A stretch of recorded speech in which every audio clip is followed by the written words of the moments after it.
Good evening, and welcome to Voice of the Parrot. I'm your host, Shasta Ray, and I am joined in the studio by the giant dog. Yes, we are back in the studio. Oh my gosh, it's nice to be back here, a little bit more organized and a lot less distracted because I don't have 7 adorable little feathery, crazy birds running around and flapping and chirping and stuff. I just turn into a little kid around those birds. Oh my gosh. Murray tried to get down here, and he wanted to tear up my mouse pad and my computer and have a heyday, and I stuck him up in the bird room, so he and the budgies are up there watching Beverly Hillbillies. He's not very happy. Anyway, such is life. He got tons and tons and tons of attention earlier, and he'll be getting some before bedtime, so it's no problem. He's not abused. A couple of announcements. So first off, thank you for your patience. I apologize for last week. I just was not feeling well and I needed to recoup a little bit. So thanks for your patience and sticking by and joining me again this week. Yay, I feel so much better. A lot more energy going on, a lot more energy. And so the first thing I wanted to start with this week before I forget is if you go to the TikTok channel, you're going to find that it is not there. Not that I did anything with it. I didn't push it. I didn't put any content on there. I had a TikTok shop account, and I had started putting some t-shirts and stuff on there. I hadn't worked on it, and it was just a back burner thing. I thought, well, I'll get that going, and it's not going to hurt if it just sits there and isn't used, right? You create the account. You don't use it for a couple of months. Who cares, right? Well, apparently TikTok cares. And if you're not making money for them and you opened a shop, they don't like that. They will find a reason to shut you down. So I got a notification that I was committing violations and they shut me down because of it. But I hadn't used the channel, so I don't know what the violation was. They didn't tell me. They tend to do this. They will shut you down for no reason, apparently. I did a little digging. I found some forums out there with a lot of people that have had that same experience, with the exception that they had built an audience on their TikTok channel. They had thousands and thousands and thousands of followers in some cases. No idea what was wrong, got shut down, don't even have their channel anymore. Not just their shop, their entire channel got shut down. Now for me, I tried to do a dispute on it, and I did get, miraculously, a customer service person that responded. So they asked me for identification, scan your driver's license, send that to us. So I did. And then I get a response saying, that file type is not supported, even though I sent them what they asked for. And then I had started finding all these posts about other people with problems that never did get it resolved. They got blown off. Time went by. I got blown off. They weren't responding. So I just shut down the entire channel. I thought, I've got the YouTube channel and I'll work on building that a little bit more. So that's that with the TikTok channel. So I will just keep posting on the YouTube channel, and I encourage everyone to go there. I do post most of my episodes of the podcast on the YouTube channel. Every now and then 1 or 2 doesn't get posted, and that's just kind of how it goes sometimes. I don't get a whole lot of people watching the YouTube presentations of the same podcast. I just recycle it over there. So I don't get really too awful bent on getting every episode, but I probably get about 95% of them up there. Anyway, I find that podcast people listen to podcasts, YouTube people watch videos. There's not a lot of crossover with that. Sometimes there is. Sometimes if you get podcasters that do video with their podcast, they post it there and then they got a video and then they get watched. I'm not into video. There's just too much to edit and it adds too much to the plate. I love audio. I love doing podcasting. That's where my passion is. So that's why I'm here. And sounds like Giant Dog is starting to breathe heavy over there. He is still recouping from his knee surgery reconstruction, and it really took a lot more out of him this time around. I've noticed it has affected his energy levels tremendously. So I've been giving him a little bit of extra TLC. He gets his walks every day, and he gets special attention, and yeah, he's doing good, but it is zapping him, and he's still trying to get his energy levels back where I'm happy with anyway. And with that said, I wanted to talk a little bit about giant dog and birds as service animals and emotional support animals and the responsibility behind such things. Something came up in the news this week, and it got the wheels turning for this week's episode, so I thought I would just touch on it a little bit. I don't want to get too preachy about this, but there are some rules that I think get missed by a lot of people, and I think there's a lot of really bad information. So I wanted to kind of clarify a few things and talk about my personal situation. I have anxiety problems, and the anxiety has been building and building and building over about the last 8 years or so. It wasn't too awful bad in the beginning, and it's just been getting progressively worse. Stress triggers it. Any kind of stress can trigger an anxiety attack for me. I am healing from this. And what causes my anxiety, I have no problems talking about this. It turns out that I have a genetic problem that causes me to not absorb certain vitamins, namely my B vitamins. B vitamins are incredibly important for good health. And over time, and the older you get, you start getting problems sometimes. Everyone's symptoms are different when they have this problem.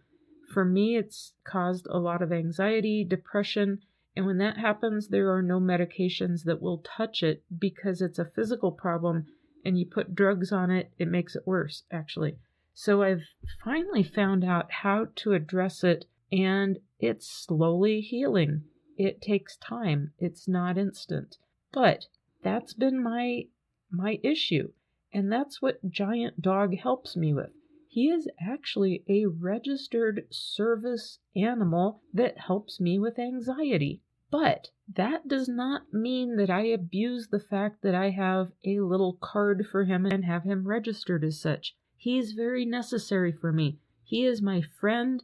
He is my family, and he takes care of me. He is very, very amazing. He's very attentive to me. But he functions really well at home. He knows what to do, and he's very empathic. He can sense when I'm getting stressed out and it's affecting me, and those nerves are starting to fire wrong and it's starting to amp me up. He can sense this in me sometimes before I know what's going to happen. And what he typically does is he gets up, he comes over, he gets in my face, he starts wagging his tail, and he's 130 pounds. He's huge. And you cannot ignore a dog like this that is being all happy and trying to distract you and insisting that you pet him. And if I try to ignore him, he will get very obnoxious about it and make me do it. He's awesome. He's wonderful. And I will sit there and giggle like a little kid sometimes. But that does not mean that I abuse the situation. And what I mean by that is a lot of times people will get their dog or an animal registered as an emotional support animal so they can take them places, and they can take them on airplanes, and they can take them on buses, and this and that. This has caused a lot of problems, and I'm sure everyone has seen articles and heard it on the news, this and that. If anyone has ever been on an airplane where someone has a dog like this, and the dog's running up and down the aisle, and it poops, and it does stuff, and it's biting people and snarling, that is not an emotional support animal that should be on a plane. That is a person that is abusing their privilege with this. In order to have a dog like that, they have to be trained for those situations. You cannot take it out of the living room where it's really well behaved and functioning and stick it in a situation like that and expect it to perform and behave the way it would at home. It won't happen.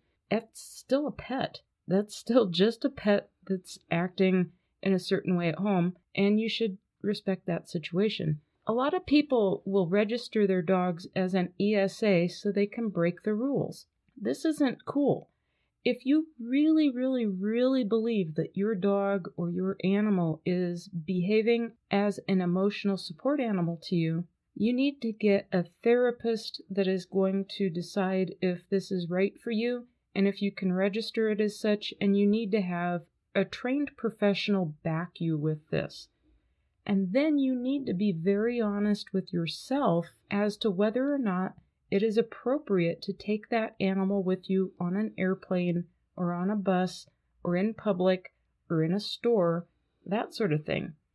If your dog is trained for such and it behaves appropriately, that is one thing. If it is actually necessary for you to have that dog in those situations, and we're just talking about dogs right now. So again, if it is necessary for your coping skills to have that animal with you, and it does act as a crutch for you in that capacity, and it is completely attentive to you, that's different.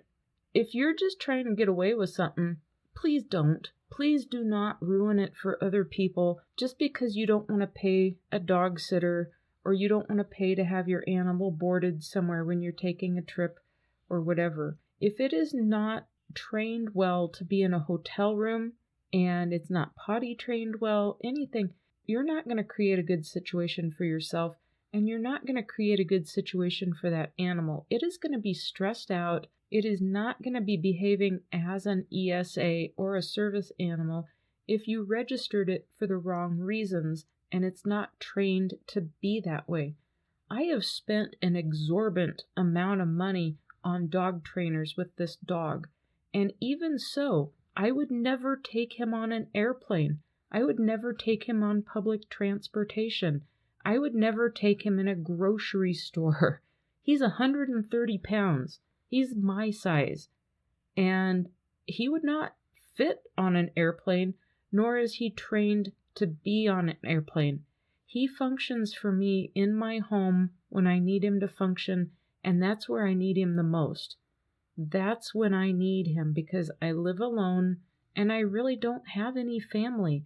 I live in a state where all of my friends live in other states. I need this animal. When life gets too much for me, and when my nervous system was at its peak level of breakdown, when my anxiety was the worst, I needed this animal. Absolutely. But I'm also very realistic. I don't need him when I go to the grocery store. I don't need him when I go to certain situations like the bank or whatever. I go do my thing and I come home. And if I'm having a day where I'm struggling, I stay home and I just do some self-care for a while. Usually there's no need to push myself when I'm feeling like there's a problem going on and my nervous system is kind of out of whack. There's ways around this. Now, for some people, it can be very necessary.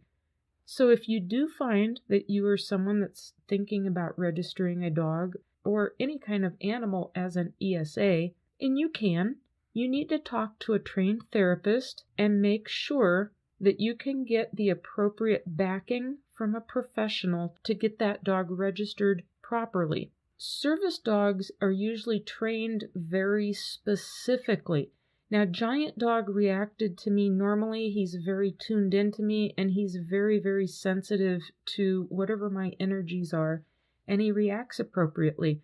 But when I'm out in public, he's distracted, and there are certain situations that I can take him in public, and he is very attentive to me.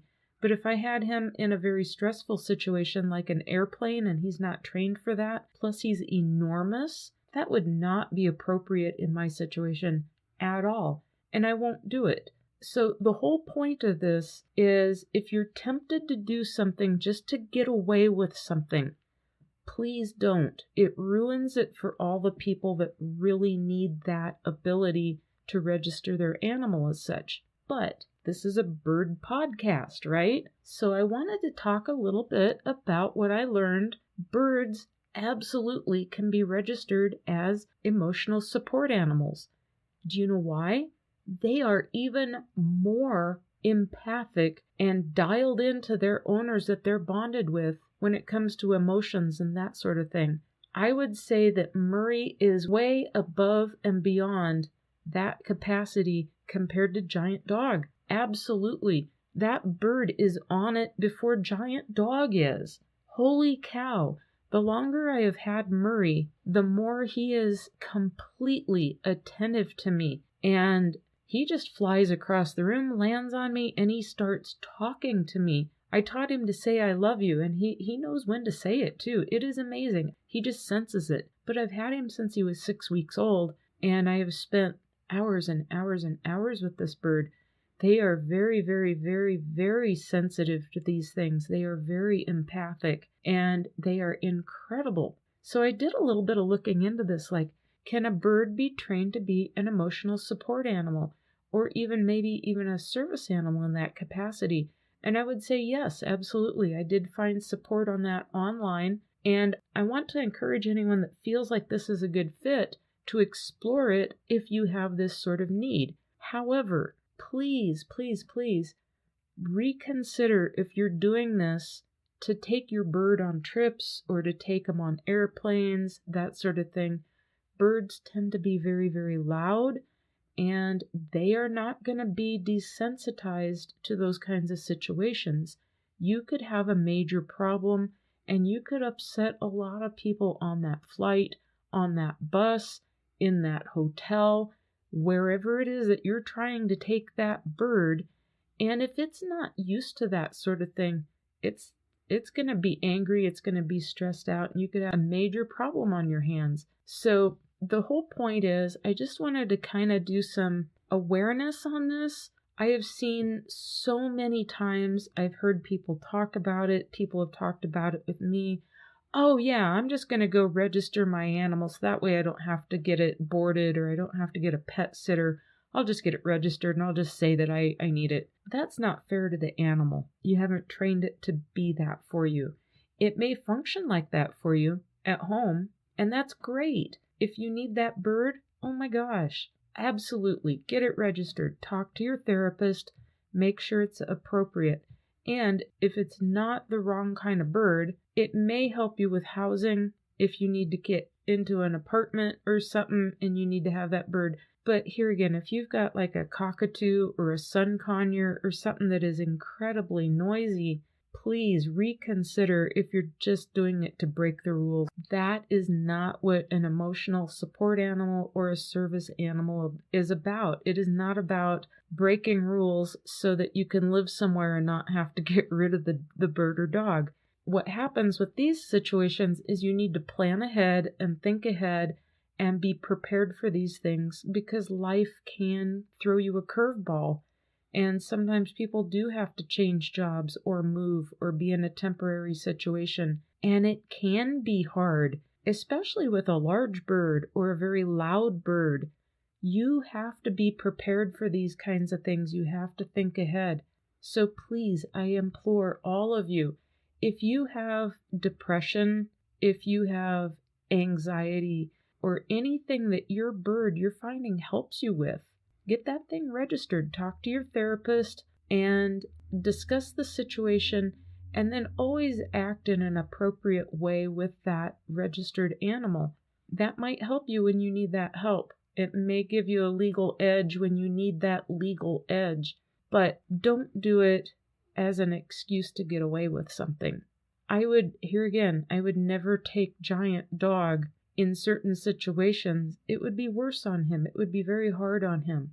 And he would not be focused on me if I had an anxiety attack in that moment. Here's a really good example. You may have a dog that behaves very well at home, and it comes when you call, and it does everything you want it to do, and it knows tricks, and it is right there at your feet at all times. I have seen people take dogs like this to the park and let them off leash because they come when called so well. In my state, you cannot legally have your dog off leash if it does not have an off leash permit. And most of the time, if it is not trained to be off leash, it knows it's off leash and it's going to go do what it wants. It will run over to other people. It will run over to other dogs. It will bite people. It will charge dogs. It will do all sorts of stuff if it's not properly trained. I have run into these dogs many, many, many times. Having Giant Dog, he is a big target for other dogs. They want to go challenge him. Then you got this idiot in the park screaming at their dog, wondering why it won't come when called. Well, here's an idea. Don't let it off leash. It's not trained to be off leash. Or take it to a dog park. But if it's not dog friendly, you shouldn't take it to a dog park. That's another thing. People take their dogs to a dog park and they are not dog friendly and fights break out. That's not cool either. So I don't want to make this strictly about dogs, but people are trying to get away with having birds as ESAs so they can take them on flights and stuff with them. If you really need that bird, oh my gosh, lean into it. That little bird can make your life so much better. But don't make the bird's life worse by putting it in situations it's not trained to be in. If you think it's a possibility, and you think that bird could be trained to go on airplanes, that sort of thing, you're going to have to follow the rules, keep it in a carrier, make sure that you don't get away with something you're just trying to get away with. That's not cool. But even if it's in a carrier, it may not be appropriate to take that bird in that situation. What's a better idea is be very honest with yourself. If you do find that you are really struggling without your animal and you're just going into anxiety because that animal's not with you or whatever, you need to find a different peace of mind. These birds are still wild animals. They can function for us. They can be a very healing thing for a person that really needs that, especially if it's the perfect match. But please, I implore of you, be very responsible with it. I have to refer back to when Microdog passed away. I was not prepared for how attentive Murray was going to be with me when he saw that I was grieving that little dog for a good hard week. Oh my gosh, I was so sad. But Murray would not leave me alone. He knew there was something wrong. He could sense it in me. And oh my gosh, he was just on me all the time. He wouldn't leave. He would not unhitch himself from my shoulder, my head, my shirt, my arm, my wrist. He was literally glued to me. And then when I started feeling better, he started doing his own thing and playing with his toys, and he wasn't as worried about me anymore. But he knew I needed him. So keep it in context, keep it appropriate for the situation, and a good idea might be if your bird is trained to be on a harness, and that can take a couple of months to get it where it'll even wear a harness without freaking out. It takes time. There's all sorts of videos out there on the internet if you want to teach your bird how to wear a harness. Make sure that the bird is comfortable with it and you have taken all the appropriate training steps so that bird can do that, and then you might be able to take it in public with you if the situation is correct for it, and you may have to desensitize your bird. If you've got the luxury of a bird trainer or a bird behaviorist that can work with you on this a little bit so you know the best ways to accomplish this, don't try to do it by yourself if you don't really have the tools and know how to do it. Have someone help you. But there are absolutely places where you can take your bird and it's probably okay. I wouldn't take a bird into any store, grocery stores, or just anywhere. I just wouldn't. I don't think it's appropriate. I don't think it's necessary. If I'm having a bad day, I don't go to the store. I stay home and do self-care. I hang with the dog. I take a walk. I take a bath. I do whatever it is that I need to do to get myself normalized. The best thing that's been for me is learning how to heal my body and heal my nervous system. And that's been probably the best thing. Not everyone has that luxury though. So please think about it before you just register an animal, no matter what kind of animal that is. Please be aware of the rules, talk to a professional, and if it's a good fit, oh my gosh, heck yeah, do it. Make sure that it's a good fit though. That's all I really got for you this week. Be responsible with your animals. Have fun with them, lean on them for moral support, lean on them for emotional support, enhance your life, be happier and be a better human because of them. But here again, please be responsible and please don't ruin it for those of us that really do need those permits. We've already had a lot of people over the past 10 years completely obliterate a lot of that and make it a very bad, hated on thing. And for the rest of you, if you don't have an animal and you don't have a need like this, the last thing I want to say is, if you see somebody with their service animal in public, whatever that animal is, it's usually going to be a dog, don't forget, do not distract that animal from its job. Don't walk up and pet it. Do not walk up and interact with it. Do not try to distract it from what it's supposed to be doing. That is not cool. It is not your place. And the best thing you can do, look that human being right in the eye and tell them what a beautiful, incredibly trained animal they have and how lucky they are that they have such a wonderful companion to help them. And then go about your day. Please do not interact with that animal. Last but not least, whether it's an ESA or just a pet, be aware that if someone has a parrot on their shoulder, especially if it's any species of conure or larger, trying to interact with that bird when it doesn't know you could get your finger bitten pretty hard. So please keep your hands to yourself when it comes to other people's animals. I don't care how pretty they are and how much you want to just love up on them. It's not your animal, and it could cause a lot of problems that you just don't want to engage with. Admire from afar and make it a great day. Have a good one, everyone. Bye-bye.